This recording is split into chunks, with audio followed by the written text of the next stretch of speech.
Hi hello అందరికీ good morning. నేనైతే ఇప్పుడే లేచిన పనులన్నీ కంప్లీట్ చేసేసుకుంటున్నా. చెప్పినా కదా ఈ రోజు నుంచి అయితే డైలీ డైలీ వ్లాగ్స్ వస్తాయని చెప్పేసి. సో మీరు సపోర్ట్ చేయండి, ఓకేనా? ఇంకా నేనైతే 100 days ఛాలెంజ్ అయితే చేద్దాం అనుకుంటున్నా. సో మీరు సపోర్ట్ చేస్తే డే 1 డే 2 వ్లాగ్స్ కూడా తీసి పెడదాం అనుకుంటున్నా, ఓకేనా? ఇంకా మీకు మంచి మంచి వీడియోస్ అయితే నేను అందించడానికి ట్రై చేస్తాను. ఎంతోమందికి సపోర్ట్ చేస్తున్నారు కదా, మాలాంటి వాళ్ళకి కూడా ప్లీజ్ సపోర్ట్ చేయండి. ఇంకా నేనైతే ఇక మార్నింగ్ లేచి ఫ్రెష్ అప్ అయ్యి సో రాగి జావ అయితే ప్రిపేర్ చేస్తున్నాను. సో మార్నింగ్ అయితే రాగి జావ తాగుతా.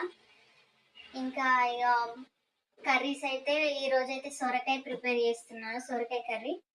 సో నేనైతే ఇక బయటికి వెళ్ళేది ఉండే కరీంనగర్. సో అందుకోసమని తొందర బట్టలు ఉతికేసిన. మా పాప అయితే ప్రతి దాంట్లో హెల్ప్ చేస్తూ ఉంటుంది. సో మమ్మీ బట్టలు ఆరిస్తే అందిస్తా అని చెప్పేసి ఇచ్చింది. ఇంకా కర్రీ అయితే అయిపోయింది. ఇక మస్తు ఆకలి అవుతుంది అని చెప్పేసి నేనైతే అన్నం తింటున్నా. సో మా పాప తినమంటే అయితే అస్సలు తినట్లేదు. చూడండి, రెడీ అయ్యి అయితే వెళ్తున్నాం. ఎక్కడికి వెళ్తున్నామో తర్వాత